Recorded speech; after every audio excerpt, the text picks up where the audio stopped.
2024 लोकसभा चुनाव का पहला चरण हो चुका है। कहें तो प्रत्याशियों की किस्मत का फैसला ईवीएम में कैद हो गया है। आज लोकसभा चुनाव के दूसरे चरण का फैसला भी शाम तक हो जाएगा और प्रत्याशियों की किस्मत ईवीएम तय करेगी। लेकिन पूर्वी दिल्ली की जनता क्या सोचती है, जनता के क्या मुद्दे हैं, आपको बता दें। पूर्वी दिल्ली से एक तरफ हर्ष मल्होत्रा है बीजेपी से, तो वहीं दूसरी तरफ आम आदमी पार्टी के कुलदीप कुमार मैदान में है।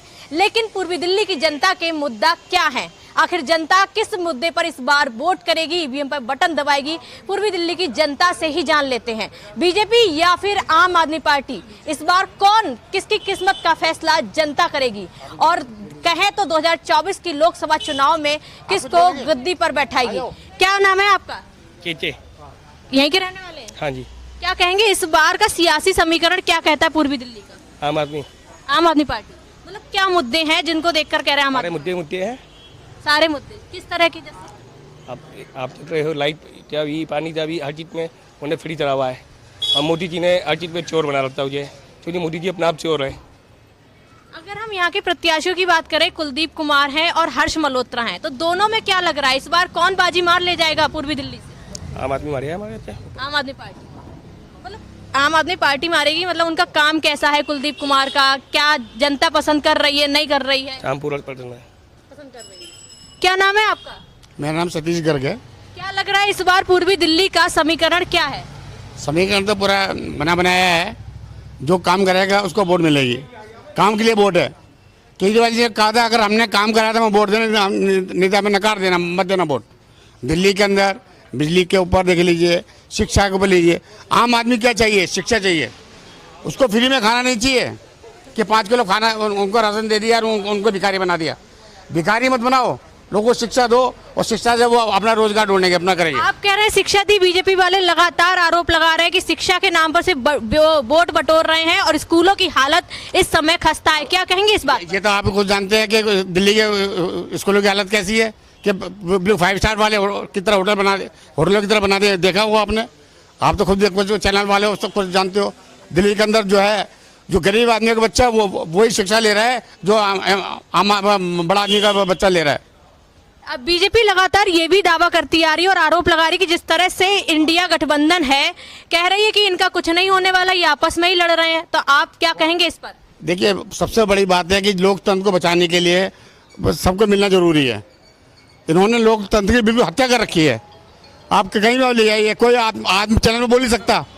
कोई अगर अपनी बातें करता है, वो अगले दिन उसके ईडी वाले या सीबीआई वाले या पुलिस वाले वो घर पहुंच जाते हैं। क्या कहेंगे बीजेपी इस बार के जिस तरह से दावा कर रही है 400 पार, क्या 400 पार तक पहुंचेगी? 400 पार? अच्छा, ये सब जुमला है कि 400 के पार, 800 के पार। भाई 400 कहाँ से लोगे? नेपाल से लोगे, वो नेपाल वालों को इकट्ठा करोगे साथ में। भाई आप गुजरात में तुम्हारी सीट नहीं आनी है, तुम्हारे बंगाल में सीट नहीं है, तुम्हारे बिहार में सीट नहीं है, तमिलनाडु के अंदर, दक्षिण के अंदर पता क्या कितनी सीटें हैं, टोटल सीटें कितनी हैं? आप कह रहे हैं सीट नहीं, प्रधानमंत्री नरेंद्र मोदी पश्चिम बंगाल से जीतने की बात कर रहे हैं, पूरा दावा कर रहे हैं। आज उनका रोड शो भी है पश्चिम बंगाल में। वो कह रहे हैं कि समीकरण इस बार बीजेपी के पक्ष में है। आप खुद देखते हैं, चैनल वाले खुद देखते हैं, वो दिखाते नहीं है। जो उनके जो पिट्टू चैनल है ना, वो उनको दिखाते नहीं है। उनके पास जो सीटें खाली रहती पूरी, जहाँ जब भाषण देने जाते हैं वहाँ पे पूरी जो सीटें खाली पड़ी होती, कोई बैठने वाला नहीं होता वहाँ पे ज़्यादा। अच्छा, आप ईवीएम पे जाएंगे तो क्या मुद्दे लेकर जाएंगे इस बार? देखिए, अगर ईवीएम वाली आप बात कर रहे हैं, अगर ईमानदारी से करें, पीछे भी आप देखा कि सुप्रीम कोर्ट के अंदर दिखा दिया कि ईवीएम के अंदर कितनी गड़बड़ हो रही है ना। अगर ईमानदारी से हुआ तो ये लोग जीत ही नहीं सकते। ईमानदारी से आज ही सुप्रीम कोर्ट ने याचिका खारिज की है। उन्होंने कहा है कि ईवीएम पर आप सवाल नहीं उठा सकते, क्योंकि ईवीएम, और राजीव कुमार ने भी कहा है कि ईवीएम पर जो सवाल उठाते हैं वो हमें प्रूफ करके दिखाएं कि ईवीएम में गड़बड़ी होती है। उन्होंने कहा इस तरह की कोई गड़बड़ी नहीं, फिर आप आरोप कैसे लगा सकते? तो उसका प्रूफ तो सुप्रीम कोर्ट में भी करा था, उनको खोल के बताया था, ईवीएम चला के बताया था। हाथी पे मोहर लगा रहे, वो पहुंच रहा है कमल के ऊपर, खुद दिखा रहे हैं, चैनल पे खुद दिखा रहे हैं।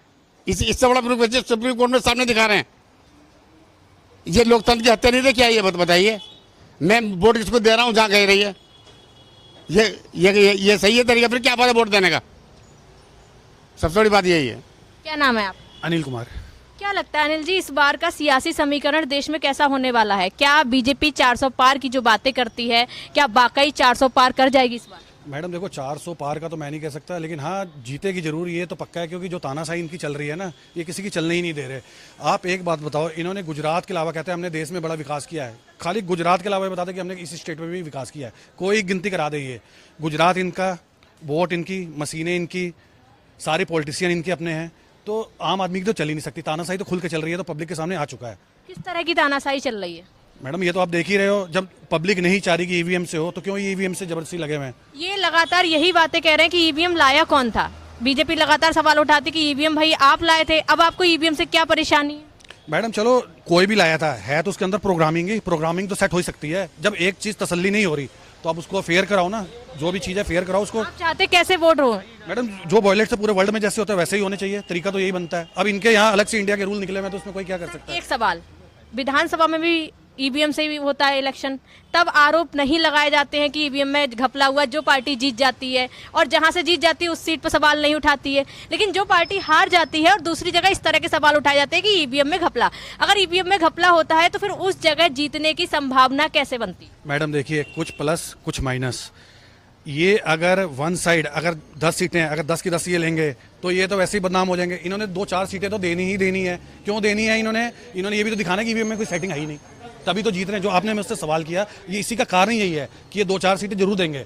अभी भी ये जो चुनाव होगा ना, जो आप कह रहे हैं 400 की 400 सीटें, 400 तो मैं नहीं कहता, ये 350 जरूर ले जाएंगे, लेकिन 50 सीटें क्यों देंगे? कि ईवीएम में गड़बड़ी नहीं है, पब्लिक अगेंस्ट ना जाए, पब्लिक बोले ना। सब पॉलिटिक्स वाली बातें हैं मैडम, बहुत बड़ी बातें हैं ये। सर सब जगह ईवीएम सेट कर लेते हैं, लेकिन दिल्ली में क्यों नहीं कर पाते? इतनी सालों से कोशिश कर रहे हैं, लेकिन ईवीएम इनका साथ नहीं दे पाती है, ये सेट भी नहीं कर पाते, उसमें कोई जुगाड़ नहीं बैठ पा रहा। आखिर क्या कमियां रह जाती हैं? मैडम पावर मेरी है, मेरी चलेगी, जैसा मैं चाहूंगा वैसे ही होगा, नहीं तो मैं फिर ईडी भेज दूंगा। ईडी तो भेज देंगे, लेकिन दिल्ली में ईवीएम सेट क्यों नहीं कर पाते? मैं ये पूछना चाह रही हूँ। मैडम मैं वही तो कह रहा हूँ कि 100% ये ठीक है, चोर बाजारी हो रही है, सब कुछ हो रहा है, लेकिन ये 100% नहीं दिखा सकते ना कि हम 100% कर रहे हैं। ये 80% करेंगे और 20% दिखाएंगे कि हम सही चल रहे हैं। क्या नाम है आपका? मेरा नाम हरेंद्र सूर्यवंशी है और मैं वोटर्स पार्टी इंटरनेशनल से जुड़ा हुआ हूँ और पूर्वी दिल्ली में कोऑर्डिनेटर। पूर्वी दिल्ली की बात करें तो पूर्वी दिल्ली के मुद्दे क्या हैं? जो चुनावी मुद्दे हैं, जो जनता चाहती, जनता के क्या मुद्दे पूर्वी दिल्ली? पूर्वी दिल्ली का मैटर ये है कि इस देश में जो गरीबी है ना, वो परमात्मा की देन नहीं है। गरीबी इस देश में बनाई गई है, जानबूझ के प्रधानमंत्री बाकायदा इस काम के लिए कार्यरत है। गरीबी बना के रखी जाती है इस देश के अंदर, परमात्मा की देन नहीं है गरीबी। गरीबी हटाने के लिए पार्लियामेंट में 137 सांसदों ने 14वीं लोकसभा के अंदर 137 सांसदों ने सवाल उठाया था कि जब अफसर, नेता और जज लोकतंत्र चलाने की फीस ले रहे हैं तो इस देश का वोटर 8,500 रुपये क्यों नहीं ले सकता पार्लियामेंट में वोटर से? हमारे द्वारा जो प्रत्याशी जीतता है वो जिंदगी भर पेंशन लेता है, तो बनाने वाली जनता को पेंशन क्यों नहीं? असली मालिक तो वोटर है। अगर वोटर वोट नहीं डालेगा तो वो पार्लियामेंट में नहीं जा सकते, ना कोई कानून बना सकते, ना सुख सुविधाएं ले सकते हैं। सारी सुविधाएं वो वोटरों के दम पे ले रहे हैं। और वोटरों को क्या दे रहे हैं? राशन 5 किलो हैं, और क्या कहते हैं, ये गैस के सिलेंडर के दाम देख लो, पहले 400 रुपये में सिलेंडर आता था। ये कांग्रेस आए, चाहे बीजेपी आए, चाहे मायावती आए, चाहे समाजवादी पार्टी आए, चाहे आम आदमी पार्टी आए, ये देश के अंदर घोटाले होंगे, होते रहेंगे। इस समय देश की जनता को एक होना पड़ेगा। नेता एक हो जाते हैं, सारे नेता दल बदल के 2 मिनट में दूसरा दल बदल लेते और करोड़ों रुपए में बिकते हैं ये लोग, करोड़ों रुपए में हमारी वोट की ताकत से। तो इसलिए वोटर को एक होना पड़ेगा और आवाज लगानी पड़ेगी, नोट नहीं तो वोट नहीं। जब तक देश के अंदर वोटर को पैसा नहीं मिलेगा तब तक इस देश के अंदर वोटर अपना वोट नहीं डालेगा। तब तक वोटर, क्योंकि पैसा ही असली आजादी है। अगर देश के घर में लोग, क्योंकि सरकार अब देश के अंदर अब 100% लोगों को सरकार रोजगार नहीं दे सकती है। ये भारत सरकार ने मान लिया है कि सरकार अब 100% व्यक्ति को रोजगार नहीं दे सकती, क्योंकि अब आदमी की मेहनत का काम मशीनों ने छीन लिया। इसलिए मशीनों की जो मेहनत से नोट छप रही है और रिजर्व बैंक में डंप हो रही है। हम आपका मुद्दा समझ गए और लोगों से भी बातचीत कर लेते हैं। क्या नाम है आप? अंकुर मित्तल। अंकुर जी, आप मुझे युवा लगते हैं, क्या करते हैं? मैं सॉफ्टवेयर इंजीनियर हूँ। अंकुर जी, युवाओं के मुद्दे क्या होने वाले हैं? युवा इस बार किस तरह से चुनाव को देखते हैं? क्या मुद्दे हैं? युवाओं के मुद्दे बेसिकली रोजगार ही है, और मोस्टली ये है कि यहाँ पे किसी भी एक पर्टिकुलर स्ट्रीम में अगर आप जाते हो और युवा अपना भविष्य देखते हैं कि चलो 12th के बाद हम कॉमर्स लेते हैं, साइंस लेते हैं या कोई भी सब्जेक्ट लेते हैं, तो उनके लिए एक रोड मैप नहीं है। उनको ये नहीं पता होता, एक 12वीं पास युवा को ये नहीं पता होता कि उसको क्या करना है आगे। उसको अगर वो 10th के बाद सब्जेक्ट चुनता है तो उसको ये नहीं पता होता बिना काउंसलिंग के कि उसको कौन सा विषय लेना चाहिए और कहाँ पे जाके अपना भविष्य बनाना चाहिए। अगर आप बात करो कुछ एरियाज़ की, वहाँ पे सॉफ्टवेयर कंपनियाँ बहुत ज़्यादा है, लेकिन कुछ एरियाज़ में ऐसा है कि जहाँ पे किसी के लिए कोई स्कोप ही नहीं है। तो वो एक रोड मैप जो है, वो एक जो काउंसलिंग है, वो एक अनिवार्य करनी चाहिए। जैसे इन लोगों ने देश के मेंटर प्रोग्राम चालू किया था, उसी तर्ज पे काम होना चाहिए। देश के मेंटर कार्यक्रम से मैं भी जुड़ा हुआ था। उस कार्यक्रम में ये खास बात थी कि जैसे मेरे जैसे युवा जो काम करते हैं, वो 8वीं 9वीं 10वीं या 5वीं क्लास से ऊपर के बच्चों को मेंटर करते हैं। तो उसमें अपना टाइम देते हैं, इन्वेस्ट करते हैं, उनको बताते हैं कि आपके लिए ये लाइन अच्छी है, आप आगे जाके ये कर सकते हैं। लेकिन ये सारी चीज़ें देश के मेंटर की शुरुआत आम आदमी पार्टी ने यहीं पे कर पाई, क्योंकि यहीं पे उनका पावर ऑफ द स्ट्रीम है। तो मेरी तो ये इच्छा है कि अगर ये पावर ऑफ स्ट्रीम पूरे देश में फैले, तो ऐसे ही प्रोग्राम पूरे देश में चलें, तो युवा अगर सही रास्ते पे जाएंगे तो अच्छे से रोजगार पा पाएंगे। और रोजगार सबसे बड़ा मुद्दा है। जब रोजगार हल हो जाएगा, ना नोट की जरूरत पड़ेगी और ना वोट की जरूरत पड़ेगी। अगर सरकारों से रोजगार के मुद्दे पर सवाल किया जाता है तो वो लगातार कहती हैं कि युवाओं को रोजगार मिल रहा है, जिनको रोजगार नहीं मिल रहा है उनमें स्किल्स की कमी है।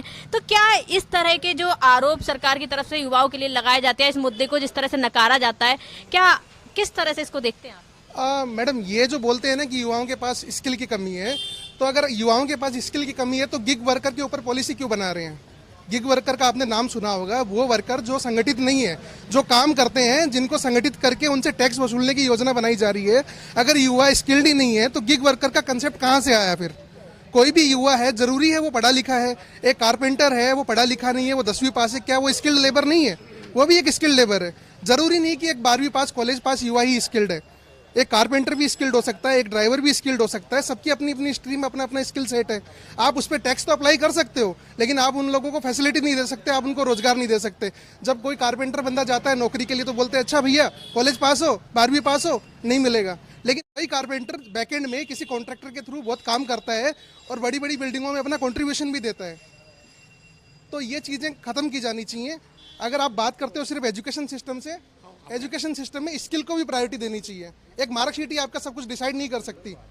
आपका एक स्किल सेट भी होता है, वो आपके डिसाइड करता है कि आपको क्या आता है क्या नहीं आता है। आप डबल MA हैं, आपने कर रखा है। डबल MA नहीं हूँ, मैं बीटेक हूँ। बीटेक हैं आप? अच्छा ठीक है, यहाँ किसी ने बताया था कि आप डबल MA हैं। तो मैं आपसे ये भी पूछना चाहती हूँ, इस तरह सरकार ये कहती है कि सिर्फ सरकारी नौकरी ही रोजगार नहीं है, 100 रोजगार भी रोजगार है, वो बेरोजगारी की श्रेणी में नहीं आता। वो कहते हैं कि हम युवाओं को इतना स्किल्ड बना रहे हैं कि युवा दूसरों को रोजगार दे, रोजगार मांगने की जरूरत ना पड़े। तो आप क्या कहेंगे इस पर? आप बात कर रहे हो एंटरप्रेन्योरशिप की, तो उस केस में क्या होता है, एंटरप्रेन्योरशिप के लिए इतने रास्ते आसान नहीं है। हर किसी को यहाँ पे कर्जदार बना रखा है सरकार ने। कैसे? कोई भी अपना एक रोजगार शुरू करता है, टैक्सी का रोजगार शुरू कर लिया, उसके 1000 डॉक्यूमेंटेशन होते हैं, हर साल उसके परमिट, लाइसेंस, सारी चीज़ों का रिन्यूअल फीस आता है। जरा सी एक ट्रैफिक इंसिडेंट पे अभी हिट एंड रन वाला जो कानून लेके आए, एक फॉर एग्जाम्पल अगर वो एंटरप्रेन्योर बन गया तो अपना काम करेगा, ये सब लीगल चीज़ों में फंसेगा। और लीगल टैक्स खाने की बात नहीं हो रही, यहाँ पे सिस्टम को सरल करने की बात हो रही है कि सिस्टम में शॉप एक्ट लाइसेंस होता है, आपका गुमस्ता लाइसेंस महाराष्ट्र में चलता है, वो सारी चीज़ें बनाओ आप। लेकिन सिस्टम को सिंगल विंडो सिस्टम करो। परमिट बनाने के लिए कहीं और जा रहा है, टैक्स जमा कराने के लिए कहीं और लाइन में लग रहा है, लीगल एक्शन आ गया, उसका नोटिस का वो जवाब दे रहा है, 3 जगह पे क्यों जाएगा बंदा? उसके लिए सिंगल विंडो सिस्टम करो ना आप। आपने जैसे CSC सेंटर खोले हैं, वैसे ही आप इन सब चीज़ों के लिए भी कुछ करें। आप एंटरप्रेन्योरशिप की बात करते हो, अच्छी बात है, लेकिन उसके सॉल्यूशन के लिए भी आपको एक पोर्टल या कुछ सिस्टम ऐसा बनाना चाहिए जहाँ पे जाके वो अपना टाइम बचा पाएं, वो चीज़ें कर पाएं। क्या नाम है आपका?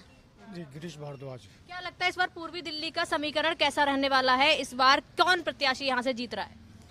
देखो जी, मौजूदा वर्तमान के अंदर तो मुद्दे बिल्कुल आउट ऑफ फ्रेम है। जितने भी चैनल्स में मुख्य चैनल जो आते हैं, जो आम घरों में देखे जाते हैं, उनके पास सिर्फ एक ही रील होती है, एक ही वीडियो होती है, रैलियाँ रैलियाँ रैलियाँ। मुद्दे बिल्कुल गायब हैं। रोजगार, अच्छा, क्या मुद्दे हैं इस बार इस पूर्वी दिल्ली के? आप लोग क्या मुद्दे हैं, क्या समस्याएं हैं जो आप चाहते हैं कि सरकार तक पहुंचे, इस बार आपके प्रत्याशी उनको समस्याओं को पूरा करें? क्या समस्याएं हैं? जी, प्रत्याशी जो हमारे इस बार चुने गए हैं यहाँ से, कन्हैया कुमार और वो मोनू कुमार, जो ईस्ट दिल्ली पूर्वी दिल्ली और दोनों का अलग अलग है। कुलदीप कुमार मोनू बोलते हैं उनको हम, ठीक है। लेकिन ये है कि एक पढ़ा लिखा आदमी अगर आता है तो उसके पास स्कीम्स होंगी, उसके पास अलग विचार होंगे, खुले विचार होंगे। लेकिन एक पर्टिकुलर वही आदमी आता है जो एक ही लाइन बोलता है, एक ही शब्द बोलता है, एक ही नारा देता है, तो ऐसे कब तक चलेगा? दारू से तो ना घर चलता, ना कोई संस्थान चलता, ना सिस्टम पे चलता है। सिस्टम नाम की कोई चीज़ ही नहीं है। जब भी कुछ आवाज़ उठाने की कोशिश कर जाती है, मुद्दे भड़का दिए जाते हैं, कभी राम मंदिर, कभी पुलवामा, कभी कहाँ, कभी कुछ। तो ये सिर्फ भटकाने वाली राजनीति हो रही है। इसके अंदर सच्चाई जो है, दूसरी पार्टी बोलती है या तो जेल में डाल दो उनको उठा के, या उनका मुंह बंद करा दो। यही राजनीति चल रही है। तो क्या लग रहा है इस बार कुलदीप कुमार जी लोगों की जो मुद्दे हैं उनको सुन पाएंगे, उस पर खड़े उतरेंगे? लोगों की वो लोकल ही हैं, और दूसरा कहते हैं एक ऐसी पार्टी से बिलोंग करते हैं जो एक सिस्टम को लेकर काम कर रही है, जिन्होंने शिक्षा के ऊपर बहुत बेहतरीन काम करा है, स्कूलों का, और बसों में महिलाओं के लिए मार्शल भी हैं, उनकी टिकट भी फ्री है। यही बुनियादी चीज़ें होती हैं, यही गवर्नमेंट लेके आ रही है। जिन्होंने ऑड इवन लेके आया है, जो विदेशी लोगों में भी अपनाया है कि हमें ऑड इवन यहाँ पे सक्सेस हुआ है। तो ऐसी स्कीमें सिर्फ एक एजुकेटेड पार्टी ही ला सकती है, ताकि वो पार्टी जो सिर्फ एक सिंगल लाइन बोलती है और अपना काम से मुद्दों से पीछे हट जाती है। क्या नाम है आपका? इंद्रपाल सिंह। क्या लगता है इस बार पूर्वी दिल्ली के मुद्दे क्या हैं जो जनता चाहती है कि वाकई में उनके मुद्दे को सुना जाए और उनकी समस्याओं का निवारण हो? सबसे बड़ा मुद्दा जो इस समय है वो लक्ष्मीनगर की जनता के लिए सारे देश में इस समय यही है, महंगाई और बेरोजगारी। महंगाई और बेरोजगारी से हर आदमी त्रस्त है। ये बाकी जो मुद्दे हैं, राम मंदिर फलाना, ये सब बकवास की बातें हैं, इनसे कुछ होने वाला नहीं, किसी का पेट भरने वाला नहीं है। महंगाई और बेरोजगारी का मुद्दा सबसे जरूरी है इस समय दूर करना। कोई सी भी सरकार आती है लेकिन महंगाई बेरोजगारी की बात नहीं करती। आज इस बार का मैनिफेस्टो उठाकर देख लो, बीजेपी का क्या उसमें कहीं नाम नहीं है उसमें महंगाई बेरोजगारी का। आम जनता से पूछो, घर चलाना मुश्किल हो रहा है। आप कह रहे हैं महंगाई और बेरोजगारी, वो तो लगातार बीजेपी कह रही है कि इस बार की जनता जो है वो इनकी स्कीमों को देखते हुए ही वोट करेगी। 400 पार की बात करते हैं और आप महंगाई और बेरोजगारी की बात कर रहे हैं। 400 पार की बात करते हैं, 400 पार की बात जो है इस बार जो है वो बिल्कुल गलत साबित होने वाली है। उन्हें, आपको भी मालूम है और दूसरी जनता को भी मालूम है, ठीक है नहीं? जनता इस बार अपना मन बना चुकी है कि अभी वोट किसको देना है। जनता बहुत परेशान है, इससे कुछ होने वाला नहीं है। 400 पार कहाँ से 400 पार हो जाएगा? 150 पार करना मुश्किल है। जो हालत चल रही है, पब्लिक इतनी परेशान है कि 150 पार करना मुश्किल है। और 400 पार के बाद जो 500 पार कर दो, 543 सीटें 543 पार कर दो। आप कहने को कुछ भी कह दो आप, लेकिन जमीन पर उतर के, धरातल पर उतर के देखो आज कि आज क्या हालत है। ये जो इनके मुद्दे हैं उनमें बाकी कोई काम की बात नहीं है, सिर्फ फिजूल की बातें हैं। और कुलदीप कुमार मोनू इस बार यहाँ से बहुत भारी बहुमत से जीतेंगे। आप दोबारा आना यहाँ पर और यहाँ पर कवरेज करना आकर, हम फिर आपसे दोबारा बात करेंगे। आप देखना कितने बहुमत से यहाँ से सीट जीत के जाते हैं। बाबा क्या नाम है आपका?